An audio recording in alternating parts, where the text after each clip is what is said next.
Bismillahirrahmanirrahim. Assalamualaikum warahmatullahi wabarakatuh.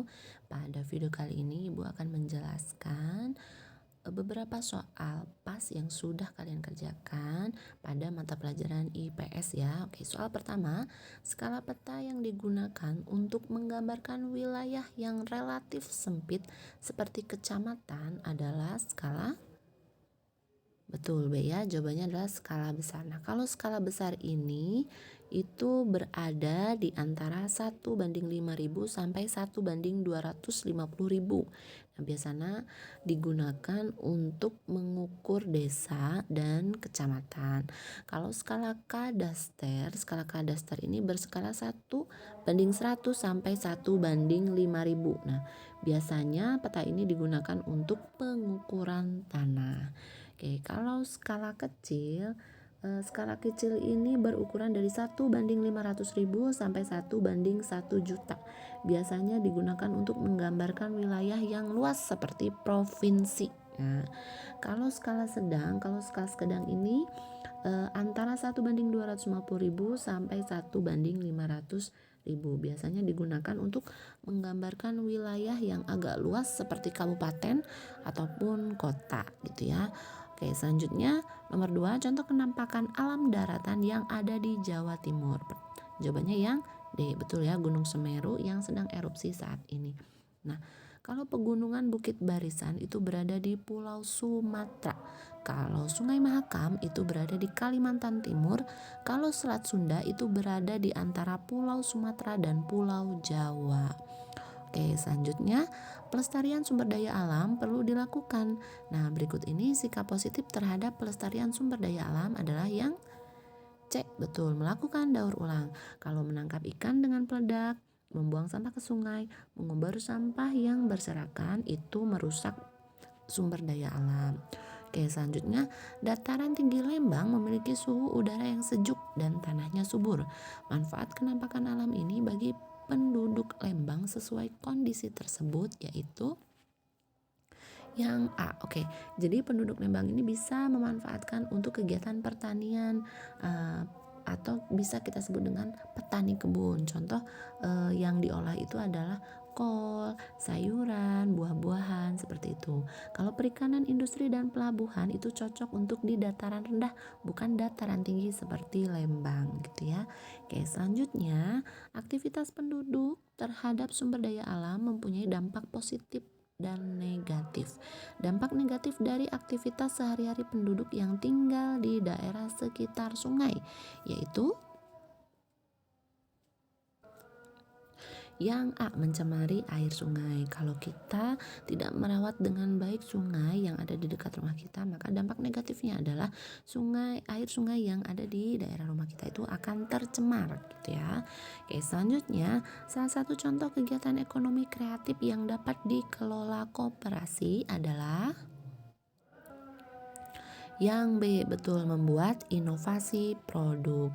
Kalau menyediakan jasa simpanan juga dan menjual kebutuhan sehari-hari anggota itu kegiatan ekonomi koperasi yang pada umumnya, bukan inovasi gitu ya, atau bukan industri kreatif gitu. Selanjutnya di bawah ini penyusun teks proklamasi kecuali siapa? Ahmad Yani, betul ya.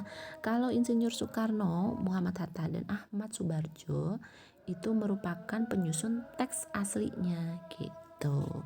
Oke, selanjutnya yang mengambil naskah asli dari tong sampah dan menyimpannya adalah BM Diah, betul. Kalau Suwiryo, Wilopo, dan Gafal Pringgodikdo itu bukan yang menyimpan naskah aslinya ya. Oke, selanjutnya di bawah ini makna proklamasi kemerdekaan Indonesia bagi Indonesia kecuali apa nih makna proklamasi?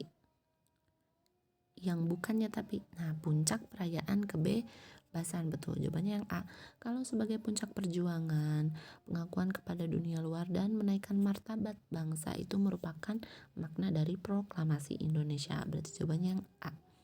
Oke, selanjutnya puncak dari pertempuran Surabaya adalah terbunuhnya pemimpin pasukan Inggris yaitu AWS Malawi, betul ya. Oke, selanjutnya prinsip dasar ekonomi Indonesia menurut Muhammad Hatta yaitu kerakyatan, betul. Karena Bapak Koperasi kita Muhammad Hatta mengajarkan kita bahwa prinsip ekonomi itu harus didasari dengan kerakyatan yang berlandaskan kekeluargaan. Itu berarti jawabannya yang B. Oke, selanjutnya, Indonesia memiliki bangsa dan budaya yang majemuk. Salah satu sikap kita menghargai keragaman suku bangsa dengan kondisi masyarakat yang berbeda-beda adalah yang D, betul, mendukung kegiatan budaya. Yang A, membanggakan budaya sendiri, mempelajari budaya asing, dan menggalang dana sumbangan. Itu kurang baik untuk menghargai keragaman suku yang ada di Indonesia. Berarti jawabannya yang D, mendukung kegiatan budaya. Oke, selanjutnya, yang merupakan peninggalan sejarah agama Buddha di Indonesia yaitu Candi Mendut. Betul. Kalau Benteng Rotterdam itu hanya peninggalan sejarah saja. Kalau Candi Prambanan itu peninggalan kerajaan Hindu. Kalau Masjid Tua Indraputri ini peninggalan kerajaan Islam. Berarti yang Buddha itu adalah Candi Mendut. Oke, selanjutnya, Candi Prambanan yang terletak di Yogyakarta memiliki pengunjung yang selalu meningkat setiap tahunnya. Meningkatnya jumlah pengunjung memberikan dampak positif bagi masyarakat, yaitu A, betul ya, menambah penghasilan. Ini udah jelas. Oke, selanjutnya, tokoh pahlawan berikut yang berjuang di bidang pendidikan. Jawabannya yang A, betul, karena Raden Ajeng Kartini ini mendirikan sekolah khusus untuk wanita yang pada saat itu wanita itu tidak boleh sekolah, gitu ya. Oke, selanjutnya, salah satu cara warga negara dalam meneladani pahlawan kemerdekaan yaitu betul, yang D, rela berkorban demi kepentingan bangsa. Nah, kita nih sebagai warga negara supaya terlihat menghargai nih jasa-jasa para pahlawan kita, maka kita harus meneladani sifatnya. Sifat yang mana? Rela berkorban demi kepentingan bangsa. Memang yang A, B, C itu betul salah satu cara kita menghargai. Tapi ini kan yang ingin kita teladani yaitu sifatnya, gitu ya. Oke, selanjutnya, dampak positif perjuangan para pahlawan kemerdekaan Indonesia antara lain yang C, betul, warga negara dapat merasakan pendidikan dengan baik. Karena perjuangan para pahlawan mengusir penjajah, pada saat ini kita bisa bebas bersekolah, gitu ya. Pada zaman dahulu untuk bersekolah itu sulit, gitu. Oke, selanjutnya, dampak pasar bebas terhadap perubahan perilaku masyarakat di bidang ilmu pengetahuan adalah yang B, betul, menggunakan internet untuk mencari informasi. Nah, inilah perilaku masyarakat kita saat ini. Nah, ini pun akibat dari pasar bebas. Maka jawabannya yang B.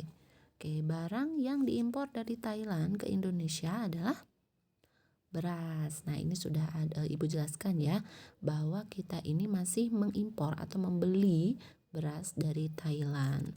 Oke, selanjutnya, manfaat kegiatan ekspor yang berkaitan dengan peningkatan kesejahteraan masyarakat yaitu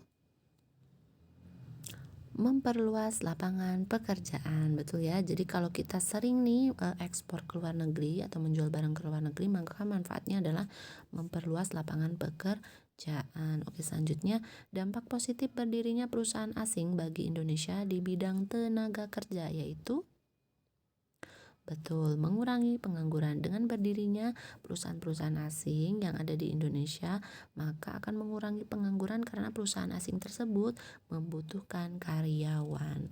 Oke, selanjutnya, Candi Borobudur merupakan peninggalan sejarah yang bercorak Buddha di Indonesia ya. Nah, tujuan dibangunnya Candi Borobudur yaitu betul, tempat ibadah umat Buddha. Jadi Candi Borobudur tuh fungsinya sebagai tempat ibadah. Oke, selanjutnya, MEA adalah singkatan dari Masyarakat Ekonomi ASEAN. Betul. Selanjutnya, dalam menghadapi MEA, maka Indonesia perlu